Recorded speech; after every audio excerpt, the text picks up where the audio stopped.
students, welcome to your online classes. Hope you all are fine. So before 2 or 3 days we have finished the first chapter, The Mystery of the Whispering Ghost, from your literature paper. What is the name of the chapter? The chapter 1, The Mystery of the Whispering Ghost. That was a very interesting story.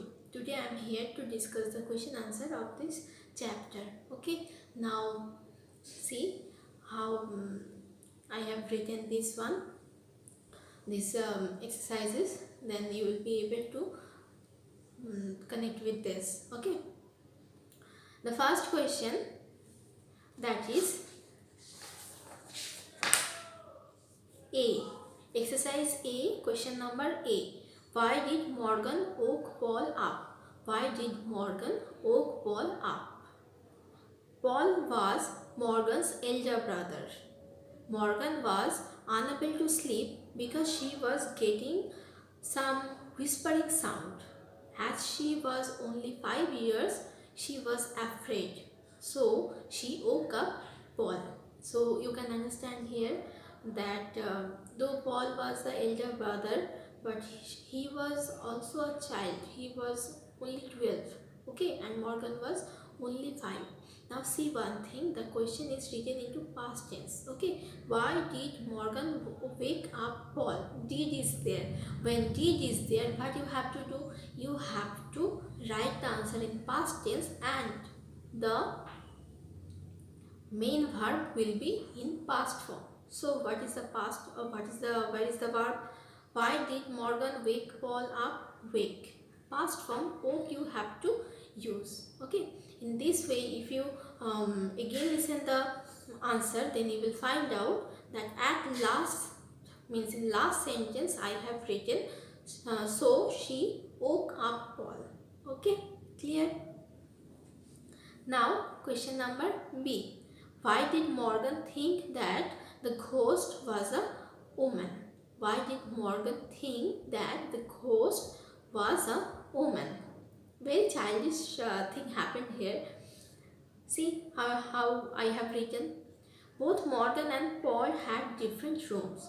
Morgan was childish a lot, as the sound was in her room, so she thought that the ghost was a woman. Means there is no logic for her. This is my room, I am a girl, means the ghost is definitely a girl, a woman.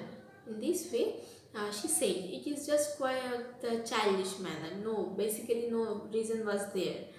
Okay, you have read the whole story, so you know actually who was the whispering ghost. So does it mean anything that the child, the ghost was woman? Okay, so we are going to the next question, that is, what was making the whispering sounds in Morgan's room? What was making the whispering sounds in the Morgan's room? Okay, on the bookshelf in a jar there was a caterpillar's cocoon.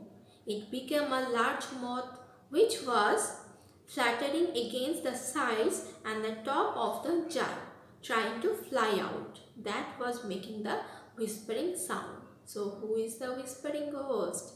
Definitely the moth was the whispering ghost. Actually in a jar it was kept, and when out of the cocoon it came, means when it hatched and the cocoon came, the moth came out, it was flattering its wings and that was making a sound. And when the wings are just touching the sides of the jar, the top, that time thus it was producing more sounds.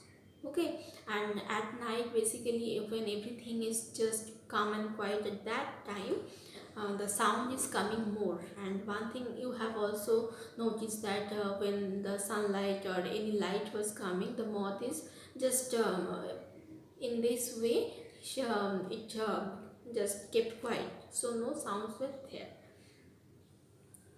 So this one also clear. You will get all the answers, don't worry, that it's not that you have to listen it again and again. You can understand this one. Okay, now after completing exercise 1, there is exercise 2. These are known as Reference to the context. Read the given extracts and answer the question with reference to the context. Means first there will be one or two line or three lines that is taken from the text. On the basis of that few lines, few questions will be there and you have to find out the answer. Don't always think that the answer will be in that particular 2 or 3 lines or from that particular portion. For answer you have to depend on the whole book. Okay, now how? Just see. Number 2, there are two references to the context, A and B. Okay, I am reading number A. He turned off the light and sat in the chair while Morgan snuggled into bed. The room was dark and Paul could hear the ticking of the clock downstairs. Got my point? Okay. Why Morgan's room? The first question, now from this portion, the first question is, was Morgan's room on the upper floor of the house? Cite evidence from that text to support your answer. Again I am reading the question, listen carefully. Was Morgan's room on the upper floor of the house? Cite evidence from the text to support your answer. Now you can see the question is divided into two portions, not exactly in two portions, because first portion, that is the definite question, and the second portion, if you say yes, then you have to give the reason. If you say no, then you have to give the reason. Means anyway you have to give the reason. So the question is, was Morgan's room on the upper floor of the house? Definitely. Question number 1. Yes, Morgan's room was on the upper floor of the house. Now how? This is the answer of the first question, first portion, not of the first, not only the first question, first portion of the first question. Now you have to give the evidence. Now if you see in these two lines, here you will see that, again I am reading the last line. The room was dark and Paul could hear the ticking of the clock downstairs. Clear? Means in downstairs the clock is ticking, and from the upper stair or the first on the first floor, he was able to hear the tickling of the sound.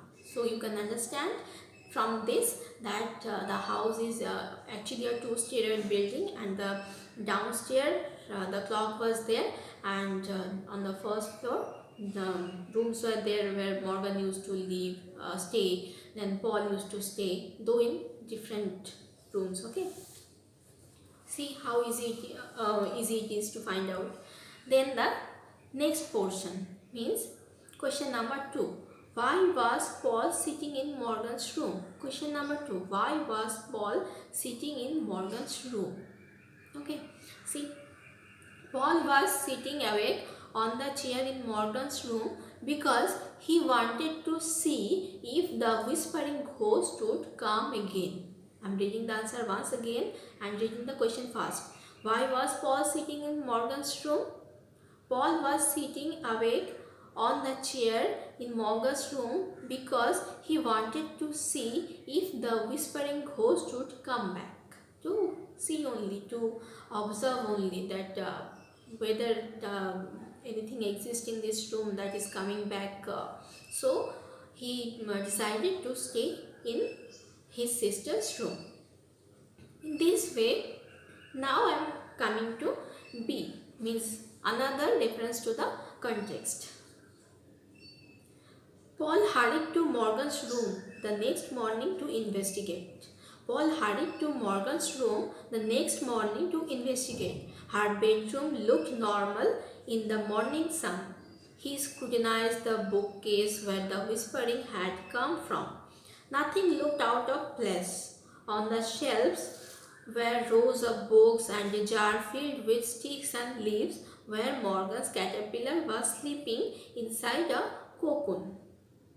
Clear? This is the portion that is taken from the books. This portion is called the reference to the context. Means reference has been given, and on this context you have to write some answers. There are also two questions. Number 1, number 2. Number 1, what is there? Why did Paul want to investigate? What did Paul want to investigate?